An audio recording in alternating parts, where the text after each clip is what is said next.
orang-orang yang berkata bahawa Tuhan kami adalah Allah, dan kemudian dia beristiqamah di atas jalan Allah, melaksanakan perintah Allah Subhanahu Wa Taala dan meninggalkan segala larangan Allah dengan kemampuan yang dia ada, maka akan turunlah malaikat kepadanya, dan malaikat akan berkata kepadanya, jangan kamu takut dan juga jangan kamu sedih. Dan malaikat akan memberikan khabar gembira dengan syurga yang dijanjikan kepadanya.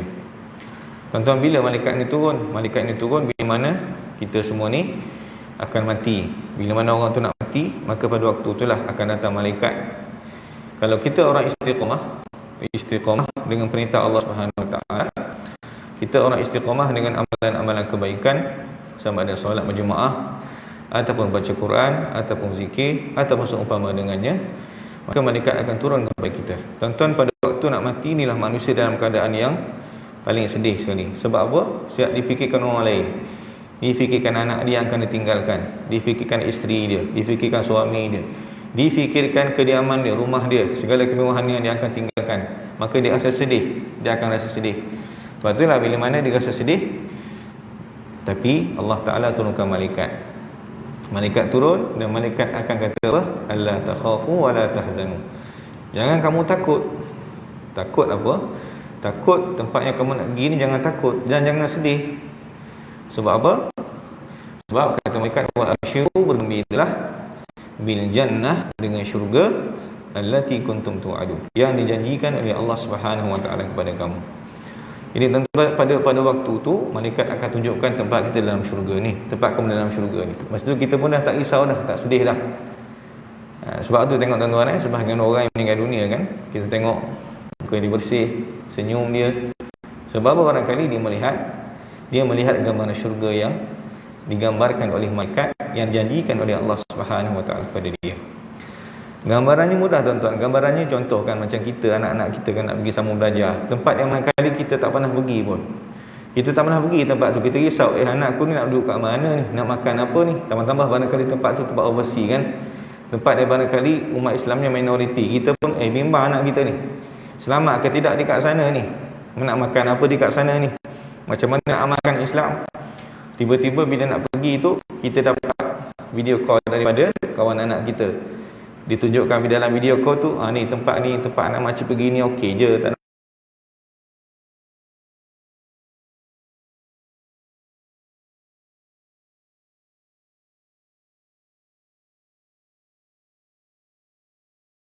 Malaikat turun dan malaikat tunjukkan pada kita, ni dia tempat yang kamu nak pergi. Jadi hilanglah segala kerisauan dan hilanglah rasa kebimbangan, digantikan dengan seronok dan rindu kita nak pergi ke syurga Allah Subhanahu Wa Taala. Mudah-mudahan Allah Subhanahu Wa Taala jadikan kita orang yang sentiasa istiqamah kepada kebaikan, insya-Allah. Jadi malam ni kita akan sambung tafsir dalam surah Al-Baqarah, muka surat 36. Surat 36 bermula pada ayat 26 dan insya-Allah kita akan habiskan sehingga ayat 230. Jadi sebagaimana biasa, sebelum kita rehat, apakah dia pesanan-pesanan Allah Subhanahu Wa Taala kepada kita? Kita baca dulu. Mudah-mudahan Allah Subhanahu Wa Taala kurniakan keberkatan kepada kita malam ini, insya-Allah. Boleh buka muka surat 36, surah Al-Baqarah ayat 226. Kita baca sama-sama. A'udzu billahi minasy syaithanir rajim. Bismillahirrahmanirrahim. للذين يؤلون من نسائهم تربص 4 أشهر فإن فاءوا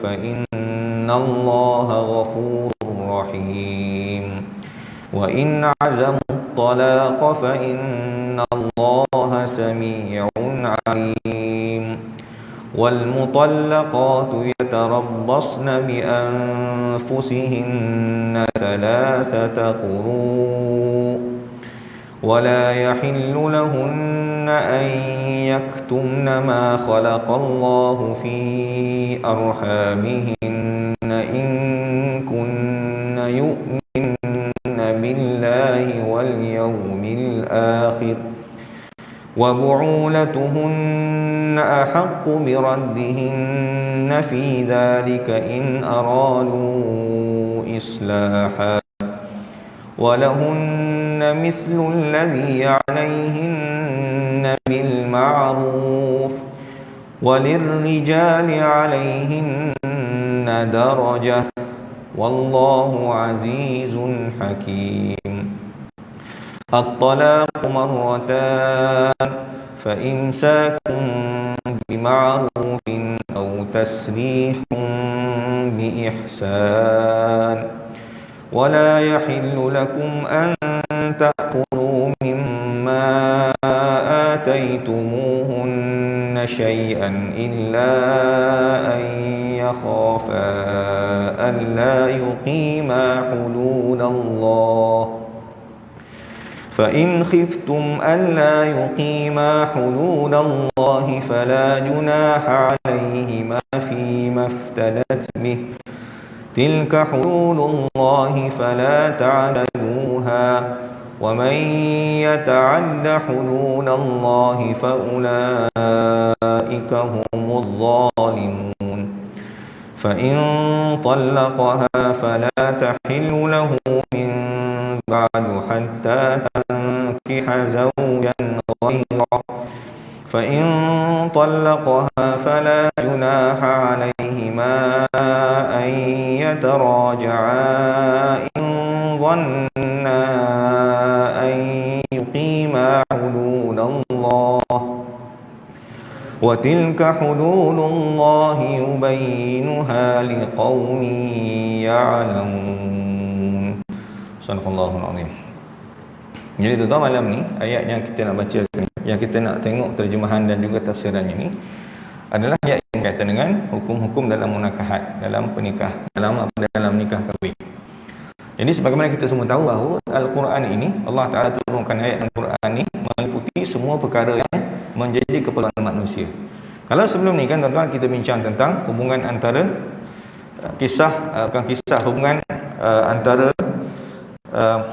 orang Islam dengan orang bukan Islam. Boleh ke tidak kahwin antara orang Islam dengan orang bukan Islam? Itu cerita dalam ayat yang ke-221.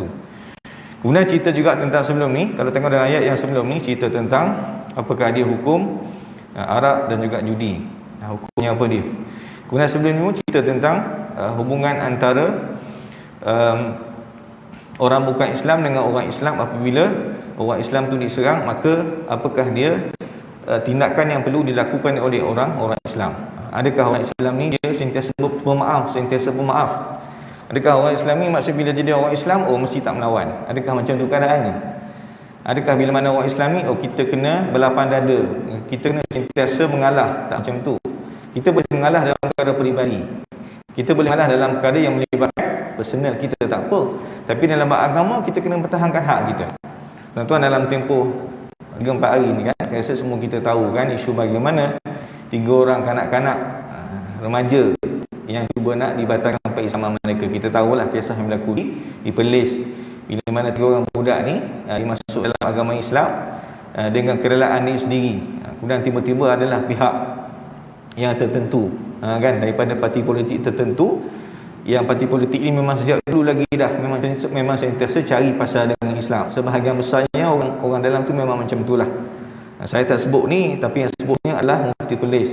Tentang Mufti Perlis ni, dia sepanjang yang saya dengar ceramah-ceramah dia ni jarang sebut nama-nama secara jelas.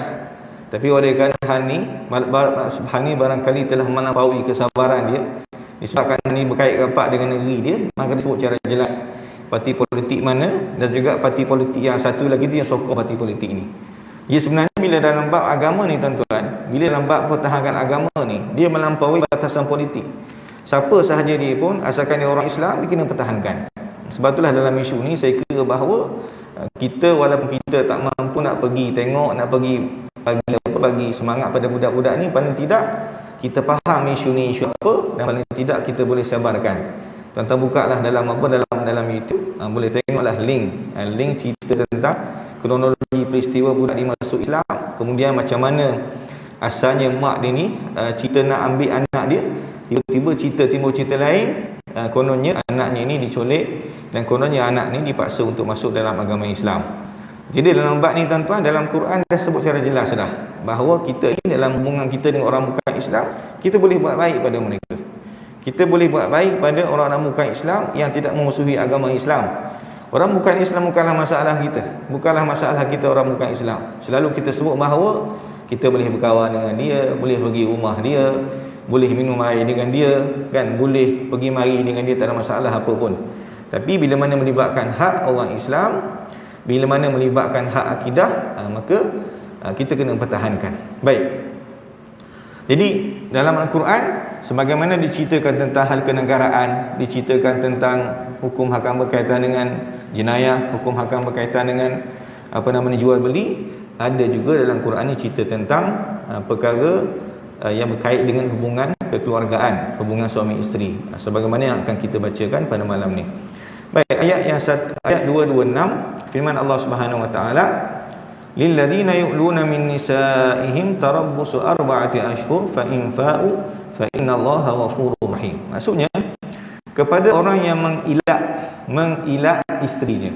Ilak ni dalam bahasa Arab. Ilak ni maksudnya dia salah satu bentuk sumpah seorang suami untuk tidak mendekati isterinya. Sumpah seorang suami untuk tidak bersetubuh dengan isterinya. Ini merupakan salah satu bentuk tolak pada zaman jahiliah. Orang jahiliah ni bila mana mereka nak menceraikan isterinya, isteri mereka tu ada macam-macam cara. Antaranya dia bersumpah untuk tidak lagi mendekati dan bersetubuh dengan isterinya buat selama-lamanya. Bila mana datang Islam membenarkan hanya pada tempoh yang paling maksimum adalah selama 4 bulan sahaja. 4 bulan je. Maksudnya kalau lebih 4 bulan tu, suami dia kena pilih sama ada nak ceraikan isteri dia terus ataupun dia kembali semula pada isteri dia. Sebab itu merupakan hak isteri dia untuk dapatkan nafkah batin daripada suami dia. Maka dalam ayat ni Allah nak sebut apa? Orang-orang yang mana mengilak isteri, iaitulah orang yang bersumpah. Ilak ni bersumpah untuk tidak bersama dengan isteri dia, maka diberi tangguh 4 bulan. Maksudnya 4 bulan. Contohnya kata aku tak nak sentuh engkau lagi dah. Contohkan seorang suami kata, aku tak nak sentuh, demi Allah aku tak nak sentuh engkau lagi dah. Jadi dia bersumpah. Tapi kalau dikata saja dia tak bersumpah, aku tak nak sentuh engkau lagi dah. Tapi kalau disebut demi Allah, aku tak sentuh engkau lagi dah, disebut secara umum, maka tempoh yang dia dibenarkan untuk tidak menyentuh isterinya adalah selama 4 bulan sahaja. Dalam tempoh tu dia boleh tarik balik sumpah dia, dan untuk tarik balik sumpah dia kena bayar kafarah. Dia kena bayar denda. Dendanya apa dia? Yang pertama, dia kena bagi makan 10 orang miskin. 10 orang miskin dia cari, dia kena bagi makan 10 orang miskin.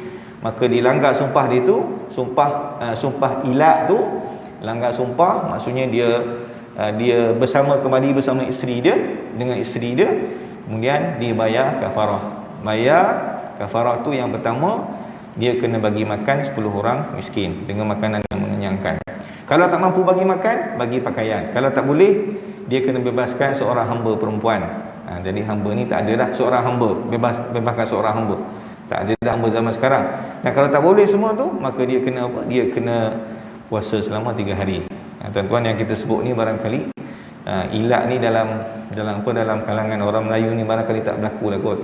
Habis-habis pun kalau suami marah pada isteri pun dia tak tidur sekali, tak tidur sekali. Kemudian dia apa, habis-habis pun makan kat luar, tak sedia makan makanan isteri dia kan.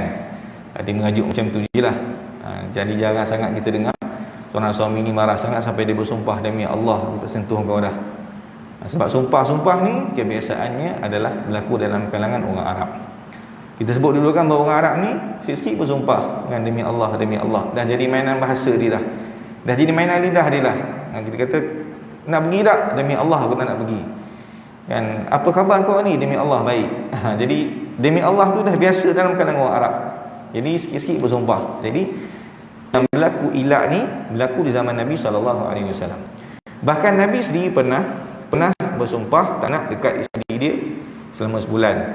Jadi sebab itulah sebagai ulama kata apa? Ilak ni dibolehkan untuk mengajar isteri. Boleh. Isteri terutamanya sebagaimana kata Sektor kata apa, Islam tidak mengharamkan ilak ni secara total, melainkan ada kalanya digunakan untuk memberi pengajaran kepada isteri. Ada seorang isteri yang sombong, yang rasa dia ni lebih besar gaji pada suami dia, dia anggap suami dia lebih rendah pada dia. Bila suami minta nak bersama, layan tak layan, maka suami boleh memberi pengajaran kepada dia dengan apa, dengan tidak bersama, dengan dia tak sentuh dia. Jadi jangan syarat tidak boleh lebih daripada 4 bulan. Kalau lebih pada 4 bulan, kalau katakan lepas pada 4 bulan suami tak nak sentuh isteri juga, fa in fa'u fa innallaha ghafurur rahim. Apa kata Allah Subhanahu Wa Taala?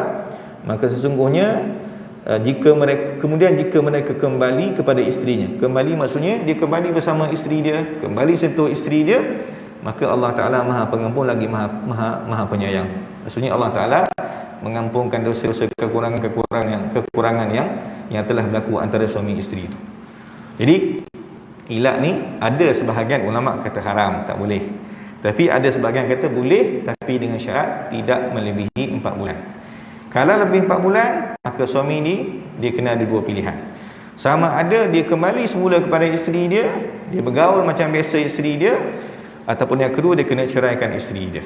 Dia kena ceraikan isteri dia supaya apa? Supaya isteri dia boleh kahwin lain. Sebab kalau dia buat macam tu seolah macam dia gantung tak bertali. Tuan-tuan, kenapa tempoh 4 bulan? Sebab kata para ulama, 4 bulan ni lah yang tempoh yang paling lama seorang perempuan boleh bersabar dengan apa, dengan nafkah batin suami dia. Kalau lebih pada tu dah tak boleh dah. Kisah berlaku di zaman Umar Al-Khattab radhiyallahu anhu. Umar ni kan dia suka berjalan pada waktu malam. Dia berjalan, dia tengok rakyat dia. Kan sekali-sekali tu dia jumpa orang miskin, dia tengok apa nama ni, kisah yang masyhur kan, dia berjalan, dia tengok ada seorang ibu yang masak berulang kali, masak batu sebab nak bagi anak dia tidur, sebab tak ada makanan. Dia pun baik ambil beras bawa pergi rumah, ambil gandum bawa pergi rumah perempuan ni. Kemudian satu hari tu ketika mana dia dah jadi Amirul Mukminin, dia berjalan, dia dengar seorang perempuan yang mensyair dalam rumah dia. Seorang perempuan yang mensyair dalam rumah ni, di jalan. Sebab zaman dulu kan malam-malam mana ada muzik, mana ada apa kan. Dia berjalan malam-malam, dia dengar seorang perempuan bersyair. Kata apa? Alangkah panjangnya malam, tapi tidak ada teman yang boleh dia bergurau senda. Kalaulah tidak aku takutkan Allah Subhanahu Wa Taala, saya akan bergoyahlah katil ini. Perempuan tu. Dan Umar minta selidik, rumah siapa ni? Rumah siapa? Rumah perempuan ni rumah siapa? Bila mana sahabat-sahabat lain pergi selidik, rupanya rumah perempuan ni adalah rumah yang mana suaminya adalah seorang pejuang fi sabilillah, berada di medan perang dan telah lama tak balik ke kampung halaman. Maka Umar pun tanya pada anak dia, Ummul Mukminin Hafsah radhiyallahu anha, ditanya, orang perempuan ni kalaulah dengan suami dia berapa lama dia boleh tahan? Maka Hafsah kata 4 bulan. Hafsah kata 4 bulan. Baik. Lepas pada tu Umar pun tetapkan satu ketetapan, seorang suami itu dia tidak boleh, seorang pejuang, seorang mujahid, seorang tentera tu tak boleh dihantar keluar melainkan 4 bulan, dia kena balik semula ke jumpa dengan isteri dia. Jadi itulah tempoh 4 bulan. Baik. Jadi lepas 4 bulan sama ada dia ni ceraikan isteri dia terus ataupun dia kembali pada isteri dia, dan dia kena bayar kafarah.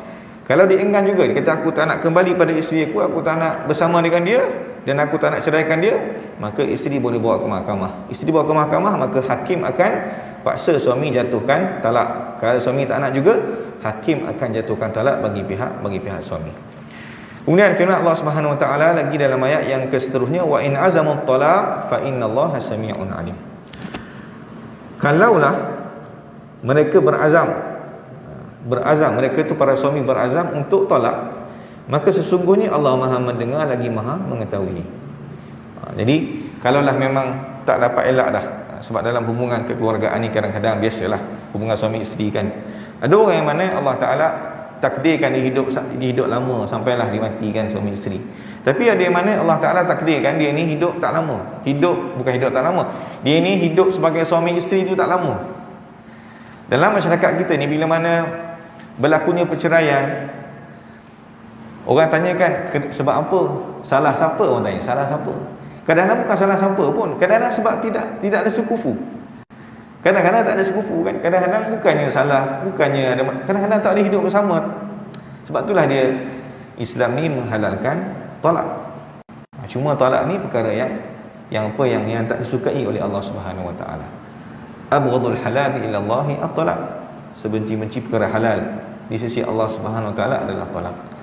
Tapi talak ni kadang-kadang adalah jalan keluar.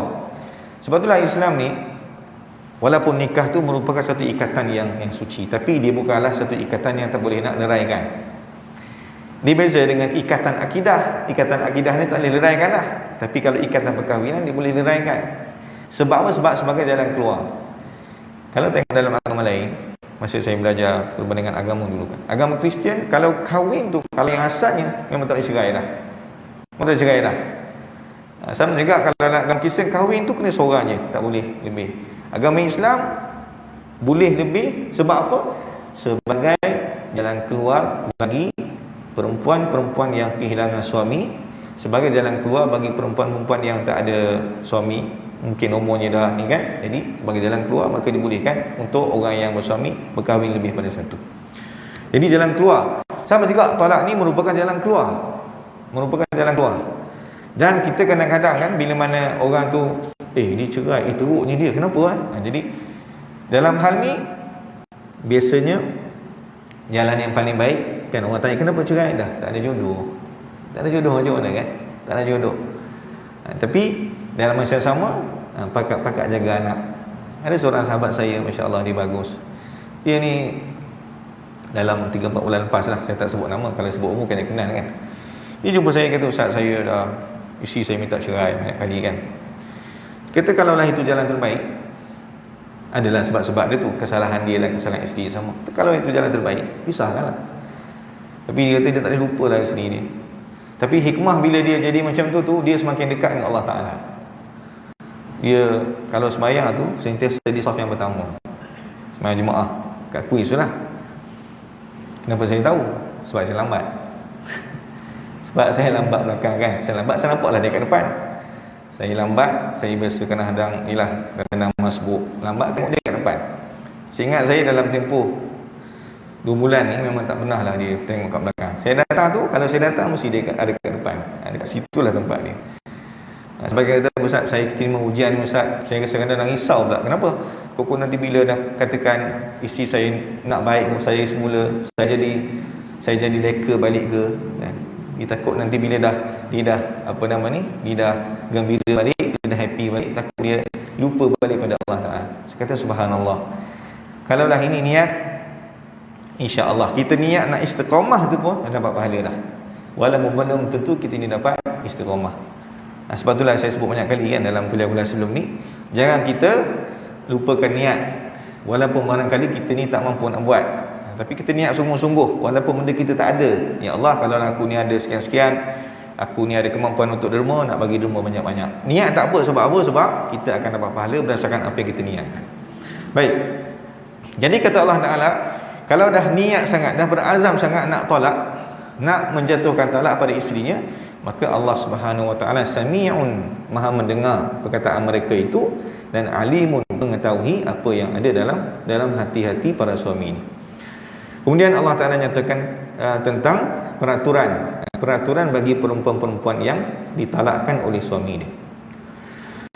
Firman Allah Subhanahu Wa Ta'ala, wal mutallaqatu yatarabbasna bi anfusihinna thalathata quru, dan wanita-wanita yang ditalak, yang diceraikan, hendaklah menahan diri menunggu 3 kali quru. Quru ni, 3 kali quru ni adalah 3 kali suci ataupun 3 kali haid. Ni di sini ulama berbeza pandangan sama ada quru di sini bermaksud suci ataupun haid. Jadi kesimpulannya sama ada 3 kali suci ataupun 3 kali haid. Kemudian apa lagi yang perempuan ni kena buat? Yang perempuan yang ditalakkan ni, maksudnya dia kena iddah. Dia kena iddah. Bila sebut iddah ni, dia kena ada kat rumah lah. Kecuali kalau dia keluar tu untuk urusan penting sahaja. Kadang-kadang perkara ni diambil dengan oleh perempuan yang diceraikan oleh suami ni kan. Dalam waktu iddah dia keluar jumpa kawan dia, pergi makan dengan kawan dia, nak tenangkan fikiran. Sebenarnya tak boleh. Dia keluar tu mestilah yang melibatkan perkara darurat sahaja. Sebab dia keluar sebab dia nak kerja contohnya. Nak keluar sebab memang tak boleh dah, kena pergi ambil booster, kena keluar. Tapi kalau keluar saja nak pergi shopping, nak menenangkan hati sebab dah kena cerai ni, dia pergi shopping, pergi mall mana-mana kan, tak boleh. Dia kena iddah, dia kena tunggu kat rumah. Dia kena tunggu. Wal mutallaqat yatarabbasna bi anfusihinna thalathata quru' wa la yahillu lahun. Yang saya sebut tadi tu terutamanya kepada wanita yang kematian suami dia. Bagi orang perempuan yang iddah ni, dia kena tunggu 3 kali suci, dan tidak boleh wala yahillu lahunna an yaktumna ma khalaqallahu fi arhamihin in kunna yu'minna billahi wal yawmil akhir. Dan tidak boleh baginya, tidak halal baginya menyembunyikan apa yang diciptakan oleh Allah Subhanahu wa taala dalam rahimnya, dalam perutnya, seandainya dia benar-benar beriman kepada Allah Subhanahu wa taala dan hari akhirat. Maksudnya ini merupakan amaran bagi orang perempuan yang iddah ni, yang disedangkan suami ni. Dia mestilah, maksudnya dia tak boleh nak sembunyikan apa? Sama ada dia mengandung ke. Sebab bila mengandung tu, dia dah jadi hukum lain dah. Iddah bagi orang mengandung, perempuan mengandung adalah bila mana dia bersalin, iddah. Dan yang termasuk dalam menyembunyikan itu adalah menyembunyikan haid ataupun waktu suci dia tu. Sebab dia nak apa? Dia nak cepat habis iddah dia tu. Dia tak nak dia tak nak kembali pada suami dia. Dia kata dia dah 3 kali dah suci, padahal belum lagi. Dia beritahu pada mahkamah, saya dah 3 kali suci dah. Sebab apa? Sebab dia nak cepat-cepat bebas daripada suami dia, pun tak boleh. Ataupun dia sebaliknya, dia kata dia lambat lagi ni. Dia lambat lagi. Maksudnya dia kata dia tak datang haid lagi, lama dah tak datang kan. Sebab apa? Sebab ada tujuan dia sendiri. Maksudnya perkara ini dilarang oleh Allah Subhanahu wa taala. Dan dalam tempoh dia iddah ni, wa bu'ulatuhunna ahaqqu bi raddihinna fi dhalika in aradu islaha. Dan suaminya berhak merujuknya dalam masa menanti itu, jika mereka para suami mengkehendaki islah. Bila mana dalam tempoh iddah tu, dalam tempoh dia tunggu tu, maka suami boleh kembali semula pada dia, boleh rujuk balik. Jadi sebab apa ada tempoh?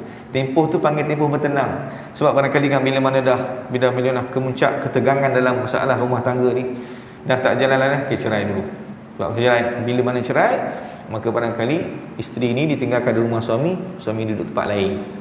Barangkali pada waktu itulah mula teringat. Sebab sebelum ni kan duduk sekali, tak pernah pisah. Jadi kemudian berlakunya pergaduhan, kemudian pisah sekejap.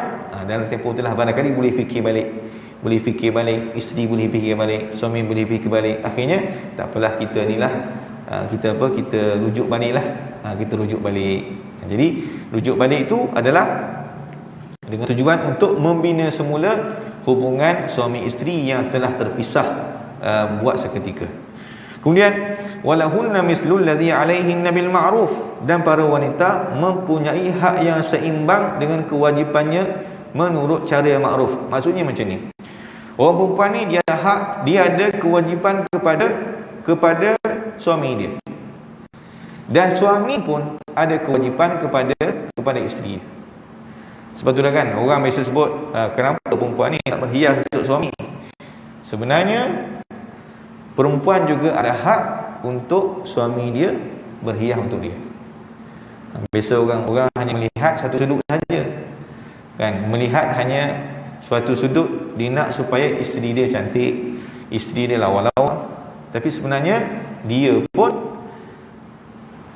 isteri ni pun berhak ke atas suaminya untuk handsome, untuk lawa-lawa. Sebab itulah kata Nabi SAW, berhiaslah untuk isteri kamu sebagaimana kamu suka isteri kamu berhias untuk kamu. Tapi hias tu biar perkara yang dibenarkan syarak lah. Kalau lah hias pun rasanya nak bagi isteri makin sayang, dia pun rambut dia putih, diubah pada warna hitam, dia dye warna hitam, tak boleh lah. Ubah pada warna lain boleh, warna merah tak apa, yang merah masih ingat lah, dia pakai ingat tak apa. Tapi kalau lah dia ubah, dipakai dye warna hitam ke, itu tak boleh.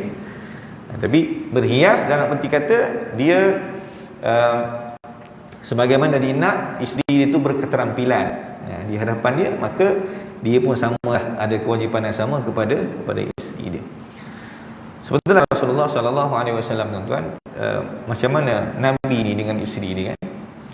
Kalau tengok dalam kitab Syama'il Muhammadiyah, Nabi walaupun dah umur Umur apa? Umur 50 tahun.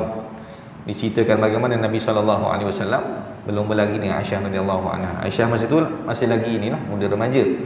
Tapi Nabi menang. Nabi menang, maksudnya Nabi tu kuat lah, umur 50 lebih.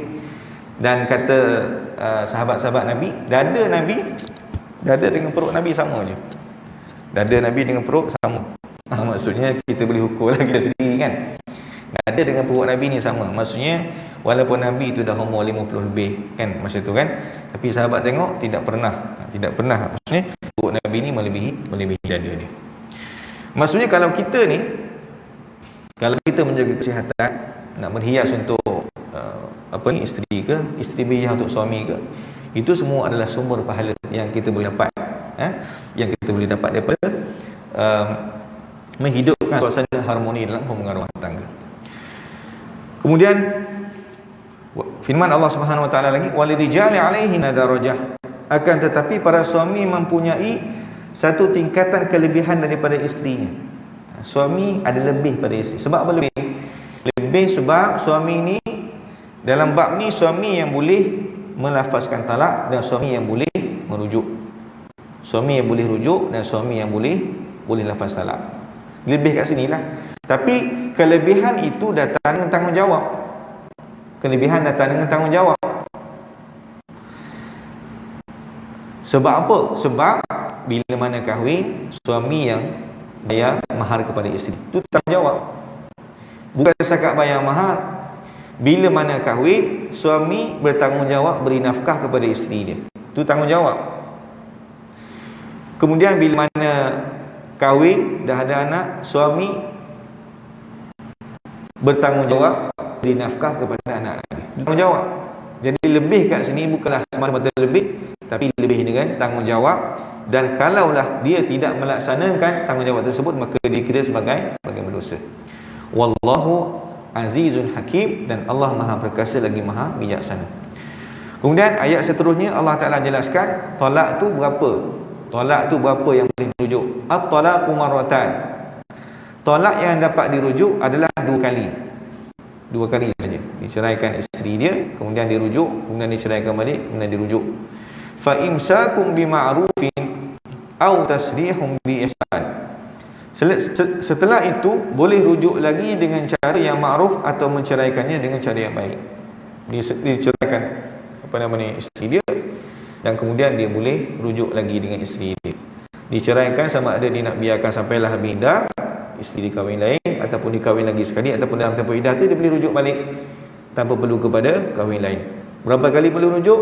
Hanyalah 2 kali sahaja. Wa yahillu lakum an ta'khudhu mimma ataytumuhunna syai'an illa an yakhafa alla yuqima hududallah.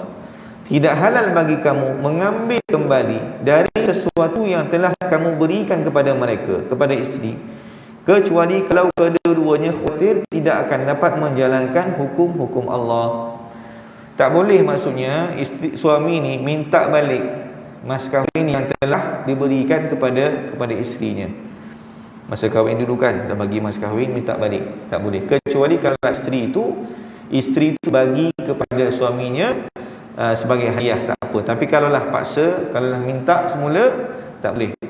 Kecuali fa in khiftum alla yuqima hududallah fala junaha alaihima fi maftarat bih. Jika kamu khawatir bahawa keduanya, suami isteri, tidak dapat menjalankan hukum-hukum Allah, maka tidak ada dosa atas keduanya tentang bayaran yang diberikan oleh isteri untuk menebus dirinya. Ini datang hukum lain. Ini datang hukum khuluk. Khuluk ni maksudnya suami isteri ni dia takut dia tak dapat nak taat pada suami dia. Mungkin dia ni kata kalau hidup lama lagi dengan suami ni, maka menyebabkan dia dapat dosa pula. Suami tak ada kat rumah, dia mengumpat kat suami dia, dia marah kat suami dia, tak puas hati kat suami dia, padahal suami dia bukan buat apa pun. Jadi dalam bab ni Islam sediakan ruang untuk isteri ni tebus, panggil sebagai tebus talak atau khuluk. Sebetulnya tidak tepat kalau kita kata bahawa kenapa orang lelaki je dapat right untuk ceraikan perempuan, kenapa tidak perempuan? Kenapa tidak perempuan? Saya tanya pada guru saya. kenapa Syekh masih belajar dulu kan, kenapa Syekh, kenapa talak ni pada orang lelaki tidak orang perempuan? Dia jawab dengan dada samba. Dia kata kalau bagi para perempuan ni dia akan ceraikan kita alf marrah, 1000 kali saja ceraikan kita, sikit cerai. Jadi barangkali dia cerita ni merujuk kepada situasi orang Arab, orang perempuan Arab yang cepat marah dan sebagainya kan. Dan juga sebahagian besar macam itulah. Sebahagian besar orang perempuan, tidaklah semua, sebahagian macam tu kan. Tak suka cerailah saya kan. Dan orang lelaki ni fikir panjang nak cerai, dah banyak fikir pasal anak kan. Tapi tak nafi juga orang lelaki ni ada juga yang cepat nak ceraikan isteri, ada juga. Tetapi secara ghalibnya macam itulah. Tetapi di sana tidaklah bermakna perempuan tidak ada ruang untuk minta cerai dengan suami dia. Salah satunya adalah dengan cara khulu' tadi. Dia bayar sejumlah harta yang disepakati bersama untuk diberikan pada suami dia, maka suami dia pun lepaskan dia. Sebab apa? Sebab dia khawatir kalaulah hidup bersama dalam rumah tangga pun dia sendiri tak dapat beri hak kepada siapa? Kepada suami dia, maka dia akan berdosa. Maka jalan keluarnya adalah dia minta cerai daripada suami dia dengan cara dibayar khulu'. Kemudian Allah Ta'ala kata apa? Tilka hududullah fala ta'taduha. Itulah dia hukum-hukum Allah, maka janganlah kamu melanggarnya. Hududullah di sini adalah hukum-hukum Allah. Hukum Allah berkaitan dengan dengan perkahwinan, perceraian ini, janganlah kamu langgarnya. Wa may yata'adda hududallah fa ulaika humuz zalimun. Dan barang siapa yang melanggar hukum-hukum Allah, mereka itulah orang-orang yang zalim. Jadi Allah Ta'ala sebutkan secara jelas, secara detail hukum-hukum berkaitan dengan perceraian. Cerai macam mana boleh, rujuk tu macam mana, kemudian kalau katakan suami nak cerai isterinya, macam mana kaedah dia. Kemudian kalau isteri nak supaya dia diceraikan, ditebus cerai, dengan cara macam mana, dinyatakan dalam ayat-ayat yang kita bacakan ni. Kemudian ayat terakhir kita pada malam ni, fa in talaqaha fala tahillu lahu min ba'du hatta tankiha zawjan ghairah. Kemudian jika si suami mentalakkan sesudah talak yang kedua, maka perempuan itu tidak halal lagi baginya hingga dia berkahwin dengan suami yang lain. Bila dah talak kali yang ketiga, mula-mula dia talak, kemudian dia rujuk lagi, kemudian talak lagi, kemudian rujuk lagi, kemudian talak lagi, tak ada rujuk dah. Dan orang tanyakan, kenapa sampai 3, tidak 4 ke, tidak 5 ke? Sebab nak beri pengajaran kepada suami. Jangan mudah-mudah mempermainkan hukum. Dan apa pengajaran dia? Pengajaran dia adalah dia tidak boleh menikahi isterinya, melainkan isterinya nikah dengan orang lain. Kita biasa dengar istilah gila talak kan, bila mana dah cerai isteri, lepas tu nak lagi pada isteri. Padahal cerai itu dah cerai talak 3 dah. Talak 3 dah tak boleh dah nak rujuk balik, kecuali fa in talaqaha fala junaha alaihima. Kecuali kalau isteri yang dah diceraikan, talak 3 ni dah dikahwini oleh orang lain, kemudian suami dia yang baru tu telah bersama dengan dia, telah bersetubuh dengan dia, kemudian menceraikan dia, barulah dia boleh kahwin semula dengan isteri, bekas isteri dia tu.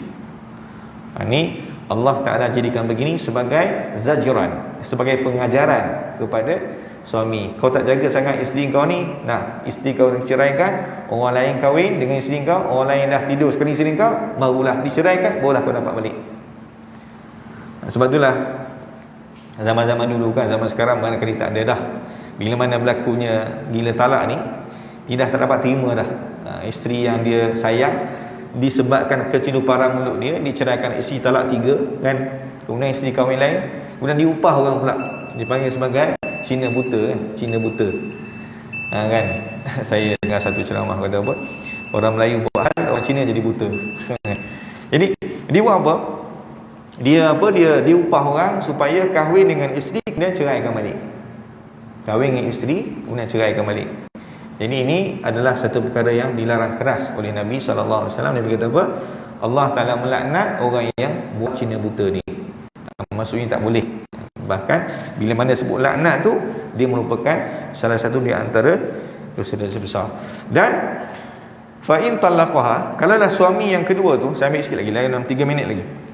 Kalaulah suami yang kedua tu, yang dia telah berkahwin dengan bekas isteri dia yang telah ditalak 3 tu, kemudian suami itu menceraikan dia tanpa sebarang perancangan, bukan ada plan apa tidak, bukan plan awal tidak, tiba-tiba bekas isteri itu yang dah kahwin dengan orang lain, yang dia dah talak 3 tu, cerai lagi sekali. Pada waktu tu habis iddah, barulah dia boleh kembali semula kepada isteri dia, dan akan berulanglah ketetapan talak tu. Maksudnya bila dah kembali semula tu, dia akan jadi macam pasangan baru dah, mula dengan talak 1, talak 2, talak 3. Tapi rasanya kalau dah macam tu keadaannya, dah isteri dia, bekas isteri tu dah dikahwini oleh orang lain, kemudian dia pun dah menyesal, jadi tak mungkinlah berlaku lagi sekali talak 3 tu.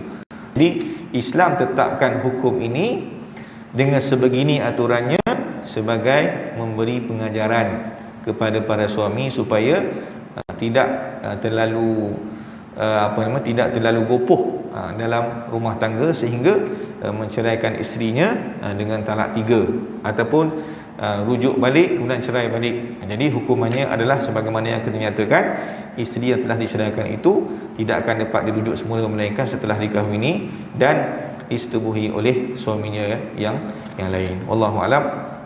Sekadar tu untuk malam ni, insya-Allah pada bulan hadapan kita akan sambung lagi sikit lagi pasal talak ni, muka surat yang seterusnya, kemudian diikuti dengan hukum yang berkaitan dengan rumah tangga juga, itulah berkaitan dengan penyusuan anak-anak, kemudian apakah dia apakah dia iddah bagi perempuan yang kematian suami dia berapa lama, kemudian macam mana dia nak kahwin semula, itu semua kita akan tengok nanti. Dan sebenarnya semua ini kita akan tengok bukan sekadar kita tahu hukumnya saja, tapi kita akan kupas dari sudut apakah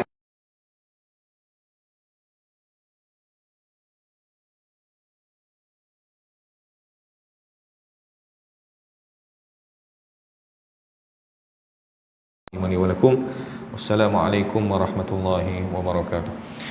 Bismillahirrahmanirrahim. Alhamdulillahirabbil alamin. Wassalatu wassalamu ala asyrafil anbiya'i wal mursalin wa ala alihi washabbihi ajma'in.